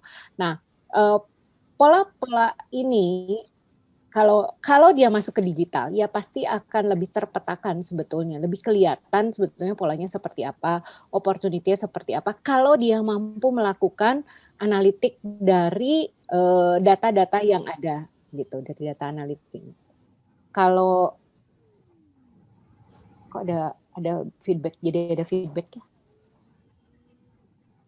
Oke, kalau misalnya dia tidak melakukan analisa dari itu, ya dia tidak akan mampu memetakan hal tersebut. Jadi kalau saya lihat dari beberapa ada influencer gitu ya, ada beberapa influencer yang memang dia bisa maju atau apa karena dia memang mau melakukan analisa gitu ya. Jadi dia rajin membuka AdSense-nya, melihat trennya seperti apa, dia melihat pola-polanya seperti apa. Nah, banyak mayoritas dari influencer itu mereka nggak tahu sebetulnya, dia cuma lihat, dia cuma ngertinya follower saya naik, cuma lihatnya dari situ gitu. Postingan saya banyak yang di-like, hanya lihat dari sana. Sementara dari yang lain-lainnya dia tidak secara detail dia tidak perhatikan. Nah, harusnya sekarang dia paham untuk dengan hal-hal tersebut. Buat apa? Buat nanti dia menjual kembali gitu ya. Kalau misalnya mau iklan di saya punya pola yang seperti ini loh Jadi ke sana. Nah, itu pun kita bisa dengan hal seperti itu sebetulnya kita juga bisa lihat polanya sebetulnya ini yang untuk lebih menghasilkan dari tadi yang jadi prioritasnya ini ke arah mana sih gitu untuk jadi yang tadi saving money yang dipersepsikan sebagai saving money. Nah, pola barang yang dibeli sekarang apa? Nah, apa yang bisa kita ini kan berarti ada opportunity baru. Nah, dengan adanya opportunity baru ini apa yang bisa kita lakukan untuk itu gitu. Nah, itu yang kita lakukan agar kita bisa bisnis kita survive lah ya minimal gitu untuk di masa pandemi ini atau bahkan bisa menghasilkan profit sesuai dengan yang diinginkan. Itu sih kalau dari saya. Mangga Bu Iin kalau ada yang mau ditambahkan. Terima kasih Bu Maya yang sudah langsung menjawab 2 pertanyaan ya, menghubungkan langsung. Mungkin Bu Iin tanggapannya kalau bisa sih sama seperti Bu Maya Bu untuk waktu kita yang terbatas langsung menjawab menghubungkan pertanyaan yang dari Pak Muhammad Taufik dengan Pak Andri Mardian. Silahkan Bu Iin. Ya, saya setuju dengan Bu Maya. Jadi sebenarnya ya kita lebih bisa memetakan sih kalau go online, go digital. Karena kan akan ter-record gitu ya perilaku konsumen itu. Siapa saja yang masuk ke kita begitu. Dan kita akan tahu perilaku mereka, kapan membeli, kapan berapa banyak, kan seperti itu. Jadi kalau misalnya poin pertama saya dari yang 6 poin itu adalah kita concern dengan existing customer. Nah, kalau kita go online, go digital gitu, itu kan bisa kita ter-record ya di data kita. Makanya kita haruslah meskipun pengusaha kecil juga kalau menurut saya harus ada recordnya ya. Misalnya go digitalnya jual belinya pakai WA gitu ya. Nah itu pakai Instagram gitu ya. Itu kan udah bisa ada data yang bisa diolah. Bisa diolah begitu. Dan kita pahami dengan hati-hati apa perbedaan satu kelompok konsumen dengan konsumen lainnya secara pribadi gitu. Oke, kemudian pertanyaan kedua, saving money ya. Ini tergantung. Kalau menurut saya zaman sekarang itu malah ada orang yang sebenarnya money is nothing gitu. Karena yang dipertimbangkan adalah keselamatan hidup. Itu loh. Jadi sekarang misalnya tadinya orang itu yang sangat hemat karena perlu vitamin, karena perlu makanan yang bergizi, karena itu ya udah. Kan kalau misalnya kena COVID, apakah akan dikasih waktu 10 hari gitu kan? Nah, jadi orang malah kalau menurut saya ada sebagian orang yang money is nothing. Ya udah, pokoknya selamatkan hidup ini, selamatkan. Karena yang berhasil itu adalah yang masih selamat hidup gitu sampai pandemi itu berakhir gitu. Jadi justru ada orang yang sebenarnya dia akan mengeluarkan banyak uangnya gitu demi menyelamatkan keluarga. Itu yang prioritas. Kita seorang pemasar itu harus melihat itu gitu. Tinggal kita switch ke arah mana kebutuhan konsumennya gitu.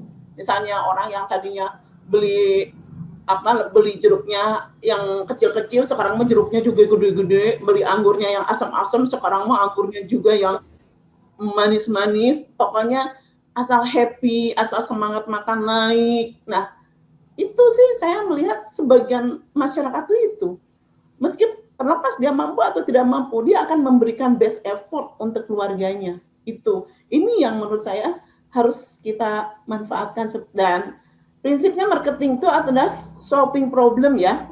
Masih ingat ya Pak Afin ya? Kita itu menyelesaikan masalah konsumen gitu. Cuma supaya perusahaan kita tetap eksis beberapa ratus tahun yang akan datang, ya harus profit gitu ya. Itu menurut saya. Nuhun Bu Siska. Sekarang mau Pak Hafidun.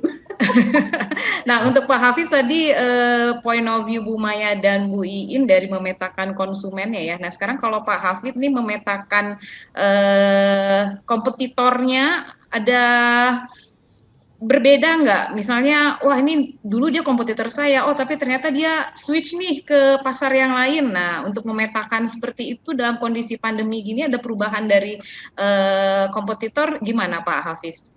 Oke, untuk mengenai kompetitor ini ada dua pendekatan. Jadi ketika kita bilang kompetitor itu adalah lembaga atau organisasi yang memiliki bisnis yang sama dengan kita. Misalkan Bobobox bisnisnya perhotelan, compete dengan perhotelan yang lain. Itu kompetitor pada umumnya. Nah, tapi kalau kita melihat kompetitor itu bukan based on solution, tapi based on problem apa yang mau kita solve. Sebagai contoh, ketika Bobobox fokus terhadap industri perhotelan, Bobobox sebagai solusi untuk orang yang bepergian keluar kota, itu kita pasti compete dengan perhotelan, gitu, dengan hotel budget, dengan kapsul hotel yang lain, ataupun dengan hotel bintang. Nah, tetapi ketika kita melihat bahwa problem ketika pandemi saat ini, orang itu udah nggak ada bepergian, tapi orang butuh tempat untuk me time, butuh tempat untuk punya quality time, mengerjakan pekerjaan dia. Nah, kita compete dengan siapa? Bisa dengan coworking space. Kita bisa compete dengan coffee shop. Nah, dari sana ketika kita udah tahu cara berpikirnya seperti apa, baru kita cari value proposition yang bisa kita tawarkan ke konsumen. Diferensiasi kita apa sih? Atau STP kalau kemarin dari Bu Maya dan Bu Iin gitu, positioning kita itu di mana gitu. Nah, ketika positioning kita udah kita tahu dan kita bisa analisis kompetitor punya itu atau enggak, kita baru bisa compete. Dan ekspektasinya adalah kita harus 10 kali lebih bagus dari kompetitor. Nah, untuk case Bobobox misalkan bagaimana caranya Bobobox biar menjadi tempat yang nyaman untuk menyelesaikan pekerjaan. Misalkan orang kerjanya di Bobobox. Poin plusnya punya internet kenceng, yang kedua ada komunal area yang bisa dipakai untuk siapa aja dengan menerapkan protokol kesehatan, yang ketiga dia punya room yang kalau capek bisa rebahan dulu, dan private tanpa diketahui oleh orang lain. Nah, ini 3 tawaran ini bisa mengalahkan kompetitor yang lain walaupun beda industri, coffee shop maupun coworking space. Seperti itu, Bu. Itu untuk yang di Bobobox. Nah, sebenarnya kalau untuk menjawab pertanyaan yang ini, terpetakan nggak pasar sekarang? Terpetakan. Kenapa? Karena going online dan di online ini, semua transaksi bisa dicatat. Itu poin pertama. Yang kedua, mengenai saving money, ini bukan saving money, saya setuju dengan Bu Maya, ada priority. Kita harus lihat tidak dari kacamata solusi, tapi dari kacamata problem. Sebagai contoh, saya udah punya solusi untuk orang bepergian. Bobobox saya udah punya solusi, kalau saya jualan baju, misalkan baju untuk kantor, saya udah punya solusi agar orang kalau mau beli baju kantor di saya. Tapi ketika COVID ini, problem itu tuh nggak ada, karena nggak ada orang bepergian.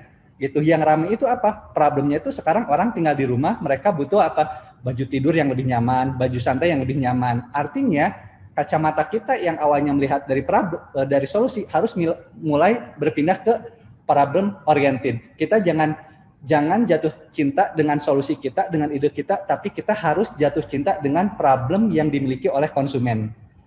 Gitu. Jadi poinnya adalah cari problem yang dihadapi orang ketika COVID. Banyak mereka butuh baju tidur, ketika di rumah mereka kecenderungan pengen rumahnya nyaman, furniture pasti naik penjualannya. Yang kedua, ketika orang di rumah, mereka pengen tamannya bagus, penjualan bunga juga pasti naik gitu.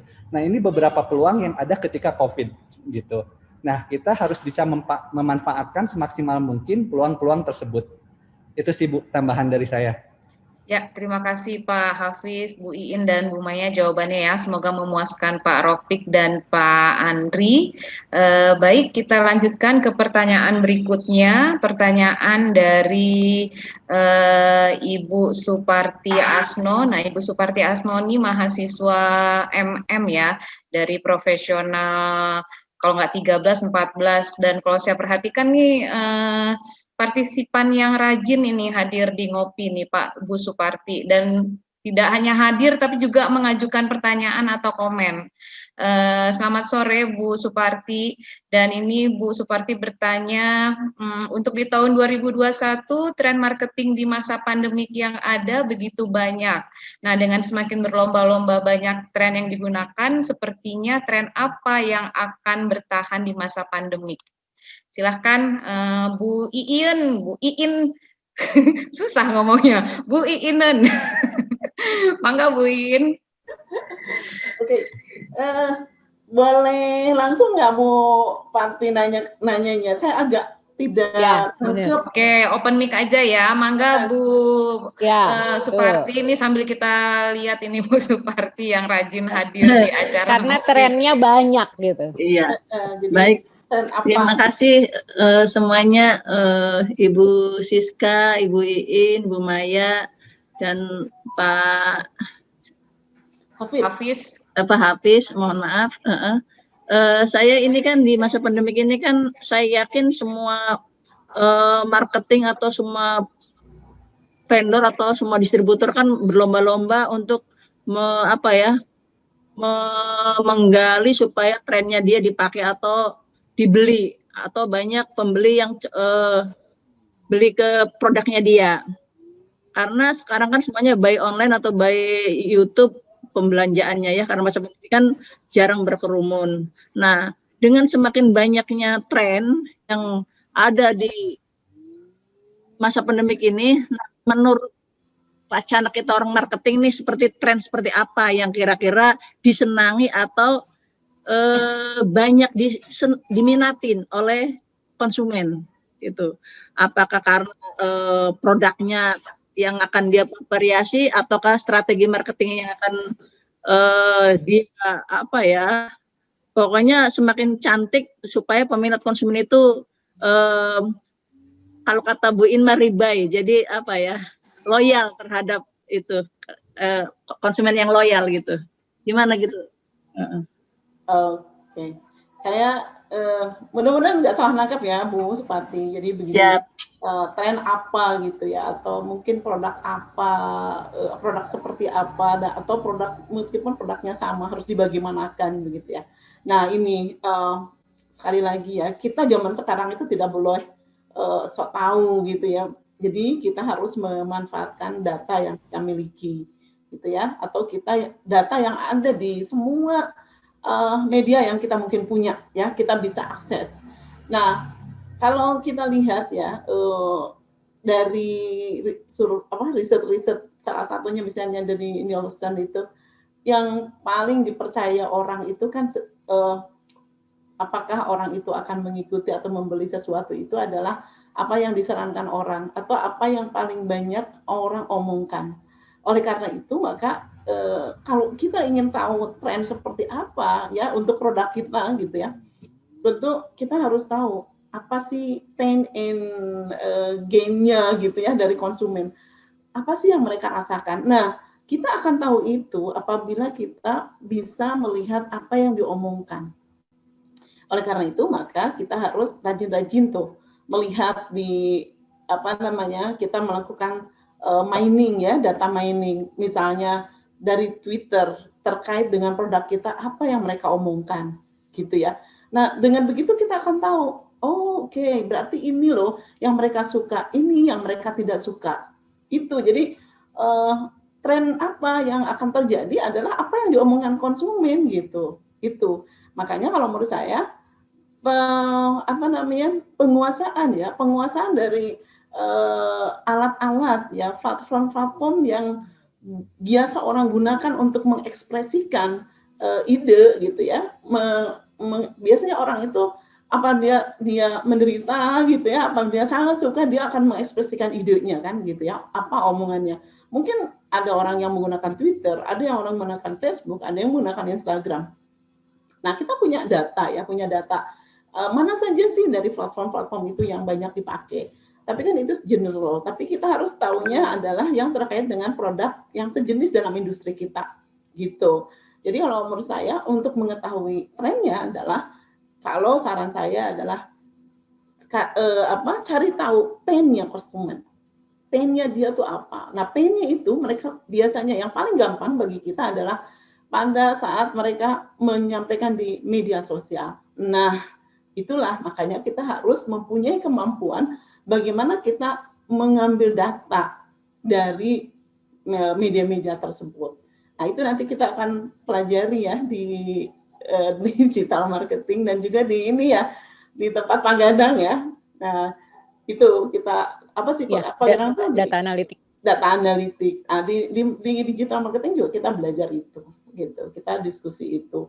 Sekarang bimbingan saya ada berapa ya? Ya karena saya kelompokkan. Ada yang ngomong tentang data mining gitu ya, data mining terus dimanfaatkan. Terus ada yang ngomong teknologi adoption lain, misalnya youth out gitu ya. Ada yang blockchain. Saya kelompokkan itu. Nah, yang di data mining itu ada sekitar 5 atau 6 orang yang sekarang meneliti itu dengan berbagai media sosial dan berbagai perusahaan itu. Nanti ilmunya jadi holistik. Nah, insya Allah harapan saya nanti saya dan mahasiswa itu akan membuat buku supaya lebih memudahkan. Nah, kita juga Pak Hafid ya, Mas Hafid masih ingat janji kita belum ya? Ya Bu, siap Bu. Siap. Halo, ditagih loh Pak Hafiz loh. Ada kelompok kan, nih Mas Hafid juga ada kelompoknya itu. Kita bikin buku gitu. Jadi apa yang dirasakan, apa yang bermanfaat kita buat buku. Tapi tentu long term ya, membuat buku tidak gampang. Supaya ilmunya bermanfaat ya Bu ya, banyak dibaca orang juga ya Bu. Iya, jadi itu kalau menurut saya untuk mengenai tren itu adalah pahami pain-nya konsumen. Nah sekarang konsumen itu banyak menggunakan media sosial. Nah, kita pelajari bagaimana cara mengambil data dari media sosial itu. Misalnya kita tidak tahu, nggak apa-apa jadi dumb people sekarang, tapi kan paling beberapa bulan kita sudah jagoan gitu. Ya, oke, semangat. Ya, itu dari pendapat Bu Iin, dari Bu Maya. Silakan Bu Maya. Pak, lain. Ya, mirip sih sebetulnya, mungkin sama, intinya sama. Jadi kita memang sebetulnya apakah lagi kondisi pandemi ataupun tidak pandemi, intinya sebetulnya dalam marketing sama. Kita harus tahu perilaku konsumen, kita harus tahu masalahnya konsumen. Makanya kenapa manajemen pemasaran itu yang diutamakan adalah memuaskan konsumen. Apa yang dipuaskan? Nah, berbicara kepuasan di sini berarti kita harus tahu sebetulnya masalah dia apa. Dengan masalah dia, kita berusaha cari solusi, berusaha untuk membuat solusi yang lebih pas, yang lebih sesuai dengan kebutuhan dan keinginan konsumen tersebut. Ya, jadi memang dari mulai munculnya marketing sebetulnya sama intinya di situ.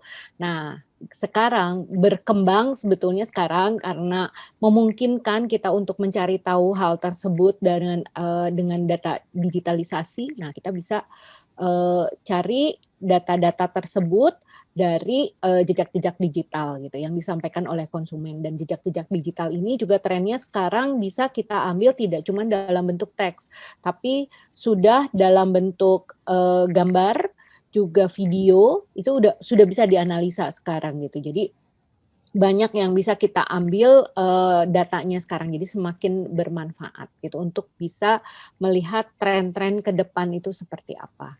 Itu tren kebutuhan dan opportunity yang akan muncul. Ya. Mungkin itu, Bu Siska. Ya. Mungkin Pak Hafiz ada yang mau ditambahkan berdasarkan pengalaman Pak Hafiz? Untuk tren marketing dari Bobobox gimana Pak Hafiz? Kelihatannya kalau marketing dari Bobobox itu nggak pakai banyak effort ya Pak? Kalau dari Bobobox. Silakan ya. Pak Hafiz. Iya, jadi sebenarnya jawaban baik dari Ibu Iin maupun Ibu Maya udah oke banget Bu, dan ya itu yang kita terapkan seperti yang tadi dibilang bahwa kita harus fokus terhadap masalah atau problem dari konsumen, bukan fokus ke solusi yang udah kita punya. Karena apa? Ketika kita fokus ke solusi terus yang kita punya, hanya akan ada sedikit improvement gitu, hanya ada kreativitas aja di situ. Tapi ketika kita fokus ke problem konsumen, bisa jadi ada inovasi baru dari produk yang kita miliki. Contohnya Bobobox, dari Bobobox Hotel kita buka Bobobox Co-Living dan Bobobox Cabin gitu. Jauh banget dari produk existing kita. Jadi kita nggak fokus gimana ya biar okupansi hotelnya meningkat.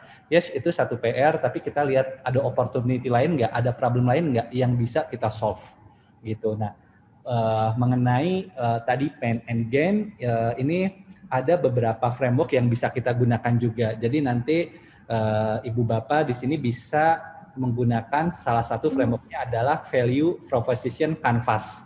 Jadi bisa di googling apa itu Value Proposition Canvas, itu mulai kita fokus dulu terhadap jobs to be done dari customer. Apa sih yang mau konsumen selesaikan gitu. Jadi berangkat dari problemnya dulu gitu. Dari sana nanti kita lihat untuk menyelesaikan itu tuh ada pain apa. Terus untuk menyelesaikan itu kira-kira gain apa yang bisa kita terapkan sehingga nanti ada pain reliable dan ada gain kreatornya dari produk yang kita deliver. Demikian tambahan dari saya, Bu. Ya, alhamdulillah ya, jawabannya lengkap. Ada yang dari perspektif marketingnya secara keilmuan dan juga dari praktisi ya Pak Hafiz, termasuk juga menjelaskan tadi ada toolsnya ya untuk memahami yang tadi disampaikan oleh Bu Iin tentang pain, dan kemudian oh ternyata ada toolsnya yang dipakai oleh praktisi yaitu VP Canvas ya, Value Proposition Canvas. Semoga memuaskan ya jawabannya Bu Suparti. Baik Ibu Bapak semua, demikian ya untuk acara ngopi kita kali ini. Sebenarnya kita mau lama nih ngopi-ngopinya, tapi mungkin sudah habis kali snack dan kopinya. Jadi kita kopinya udah ya, kopinya udah habis, dan kami mengucapkan terima kasih kepada semua pemateri hari ini, Bu Iin, Bu Maya, dan Pak Hafiz ya yang sudah share pengetahuan dan pengalamannya. Terima kasih banyak Bu, Pak. Semoga bermanfaat dan sehat-sehat selalu dan makin sukses ya. Terutama juga Pak Hafiz nih sebagai alumni kita dan dengan bisnisnya semoga bisa terus bertahan dan berkembang ya Pak Hafiz ya. Amin. Dan juga nanti Ibu Bapak kita nyoba itu bobo ya. Cabin tuh Siska. Ya, oke, bareng-bareng ya Bu. di sana. outing di sana. Ya Pak, rilis kalau udah rilis ya Pak, kabari Pak. Ya, Ibu Bapak semua, demikianlah ngopi kita sore ini. Terima kasih atas kehadirannya Ibu Bapak semua dan juga yang sudah hadir dari pertemuan ngopi pertama 5 minggu yang lalu sampai pertemuan hari ini. Semoga yang kami sampaikan itu bisa bermanfaat buat Ibu Bapak semua. Ya, untuk yang tertarik studi lanjut S2 di MM, silahkan mengontak tadi nomor yang sudah di-share untuk admisi dan juga bisa mengakses web di admisi Pasca Sarjana Telkom University. Ya, demikian Ibu Bapak semua, terima kasih atas kehadirannya. Dengan ucapan alhamdulillahirabbil alamin, saya tutup ngopi kita kali ini. Mudah-mudahan kita bisa ketemu ngopi lagi di semester berikutnya. Ya, Bobo living. Ya, oke, thank you semuanya pemateri dan juga yang hadirin semuanya. Assalamualaikum warahmatullahi wabarakatuh. Waalaikumsalam warahmatullahi wabarakatuh. Waalaikumsalam warahmatullahi wabarakatuh. Sehat-sehat semua ya. Jadi itu selalu lupa. Jangan keluar dulu Bu Bapak, kita akan foto dulu. Silakan nyalakan kameranya. Pak Tias siap ya berfoto Pak Tias. Silahkan memberikan senyumnya yang terbaik, nyalakan kameranya Ibu Bapak, nanti akan muncul loh di web MM foto Ibu Bapak mengenai acara ini. Silahkan dinyalakan dan di view-nya ada. Ya, oke. Sip. Silakan Heri Damang. Pak Tias silakan. Oh, ada Pak Heri, Pak Gadang dan Bu Asri Gina juga ya. Tadi saya lihat. Terima kasih. Ayo silakan dipandu Pak Tias. Budian, ada Budian. Oh iya ada Budian juga. Budian, terima kasih. Senyumnya ditahan Bapak Ibu. 1, 2, 3. Masih ditahan dulu sebentar.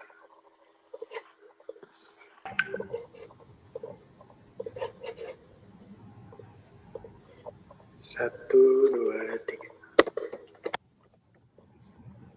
Ya, udah cukup. Ya, terima kasih Pak Tias dan terima kasih Bapak semua. Mohon maaf pada kesalahan ya. Assalamualaikum warahmatullahi wabarakatuh. Waalaikumsalam warahmatullahi wabarakatuh.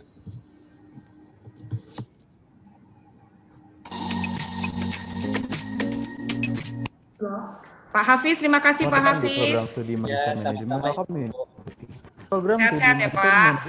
Salam buat Pak Indra Pak. Standar internasional yang melahirkan calon pemimpin masa depan yang berprestasi dan juga berintegritas tinggi serta unggul dalam bersaing pada era digital. Didirikan pada tahun 1990, Magister University dikenal dengan nama MBA Bandung.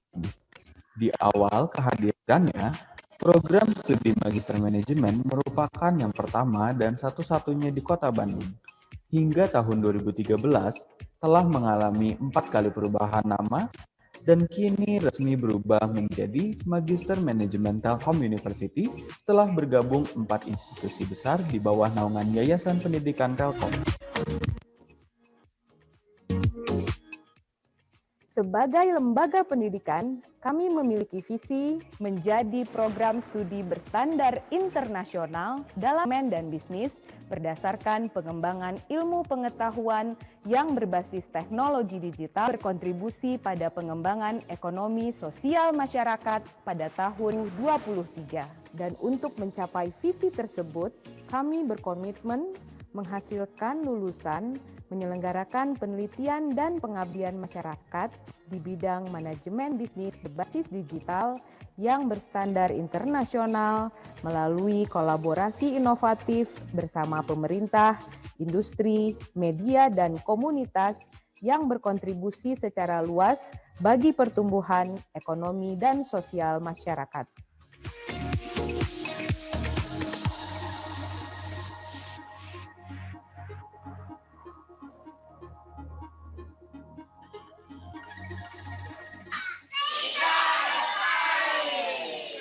Dalam hal mutu, efektivitas, dan kualitas program pengajaran serta proses pembelajaran, Magister Manajemen Telkom University telah memperoleh pengakuan berskala nasional dan internasional, terbukti dengan telah terakreditasi oleh Badan Akreditasi Nasional Perguruan Tinggi atau BANPT, Alliance of Business Education and Scholarship for Tomorrow ABES 21, serta ISO 20001-2018. Magister Manajemen Telkom University menerapkan sistem metode belajar studi kasus yang didukung oleh tim pengajar berkompetensi tinggi serta berpengalaman, tergambar dari banyaknya dukungan profesor dan doktor dari berbagai disiplin ilmu. Hai, saya Siska Noviaristanti PhD. Semangat pagi, saya Dr. Palti Marulitua Sitorus. Assalamualaikum warahmatullahi wabarakatuh. Perkenalkan, saya Dr. Ratri Wahyuning Tias. Semangat pagi. Halo, nama saya Insinyur Dodi Tricahyono, MM PhD. Assalamualaikum warahmatullahi wabarakatuh. Nama saya Dr. Astri Gina. Semangat pagi. Perkenalkan, nama saya Profesor Dr. Heru Tugiman. Hai, semangat pagi. Saya Dr. Dian Indiati, SHSE MSI. Assalamualaikum. Perkenalkan, nama saya Dr. Maya Arianti. Hai, nama saya Anissa Firly. Halo, saya Dadan Rahadian. Hai, saya Indrawati. Hai, saya Riko Hendrawan. Hai, saya Heri Rawan. Hai, saya Ganda Ramantoko. Saya Edi Wicara. Kita udah nyoba ini, di rekrutmen sistem ini, robotik atau AI gitu ya, Artificial Intelligence itu kita pakai. Berikut petikan wawancara eksklusif jurnalis CNBC Indonesia, Tito Bosnia bersama Direktur Utama Angkasa Pura II berikut ini. Kita tidak lagi hanya sekedar fokus di hard infrastructure saja, tapi kita juga mulai mengembangkan kombinasi antara hard infrastructure dan soft infrastructure. Proses belajar mengajar dengan metode tersebut mampu mengembangkan potensi diri serta meningkatkan kemampuan eksplorasi dan analitikal mahasiswa dalam pemecahan sebuah masalah. Kami memberikan kesempatan kepada putra-putri bangsa untuk menjadi the next future digital business leader melalui beberapa pemilihan kelas serta program peminatan yang dapat disesuaikan dengan preferensi mahasiswa sehingga mampu menunjang karir profesional dalam berbagai bidang pekerjaan.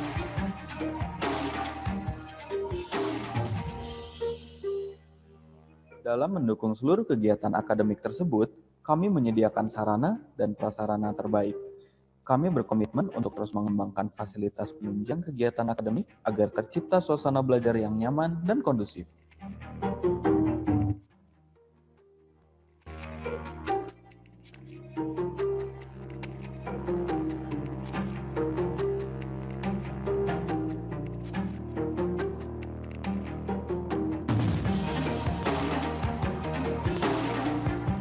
Magister Manajemen Telkom University menjalin kerjasama dengan perusahaan dalam dan luar negeri untuk memperkuat sinergi antara akademisi dengan pelaku industri.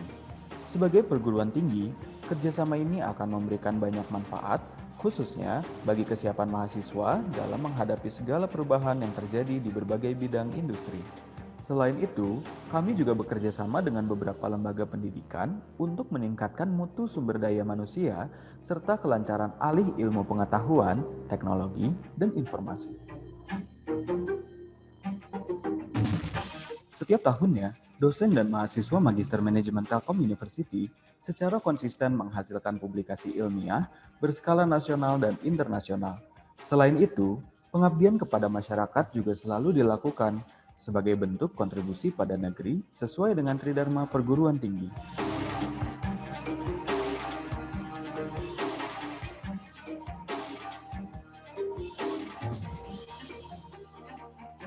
Selamat sore Bapak dan Ibu semuanya. Alhamdulillah kita kembali lagi bertemu di dalam rangkaian acara webinar series online. Adalah bagaimana mencegah pandemi COVID ini muncul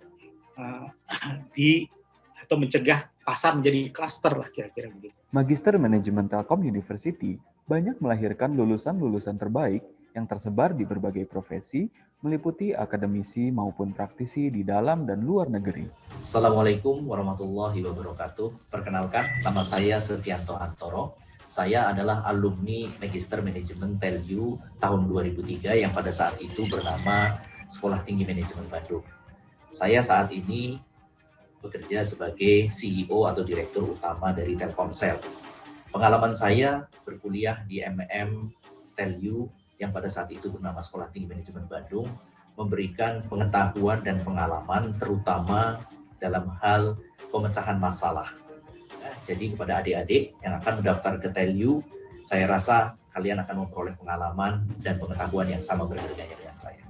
Hai, Assalamualaikum warahmatullahi wabarakatuh. Nama saya Rima Afriani Kusuma Dewi. Saya merupakan alumni Koop 8 Telkom University. Saat ini saya aktif sebagai pengajar di beberapa universitas, salah satunya adalah Universitas Telkom. Selain menjadi pengajar, saya juga aktif menjalankan beberapa bisnis, salah satunya adalah bisnis wedding organizer. Kesan-kesan saya selama kuliah di adalah skill atau kemampuan negosiasi, teknik presentasi, dan public speaking saya sangat terasah. Hal itu semua dapat saya lakukan dan diaplikasikan di beberapa bisnis yang saya jalankan. Assalamualaikum warahmatullahi wabarakatuh. Perkenalkan, nama saya Jaja Ahmad Sarjana. Sebagai lulusan dari Bistel Angkatan 1, IM Telkom atau sekarang adalah Telkom University, sangat bangga terhadap apa yang telah dicapai oleh sekolah ini. Betapa bahwa saya yang memang dari dunia bisnis bisa memperoleh suatu pengayaan dengan banyak teori-teori akademis di bidang bisnis telekomunikasi terbaru, karena pengajarnya adalah terdiri dari para akademisi, juga dari praktisi, dan juga bahkan regulator-regulator yang sangat cocok dalam dunia yang sangat bersaing ini. Assalamualaikum warahmatullahi wabarakatuh. Perkenalkan, nama saya Tengku Ferdi Febrian. Saya adalah alumni dari program Magister Management Telkom University. Saat ini kesibukan saya sebagai seorang konsultan di salah satu perusahaan advertising agency terbesar Indonesia, Publicis Group Indonesia. Selain itu juga saya juga membangun satu bisnis kecil bersama keluarga saya, bersama istri saya di bidang kuliner.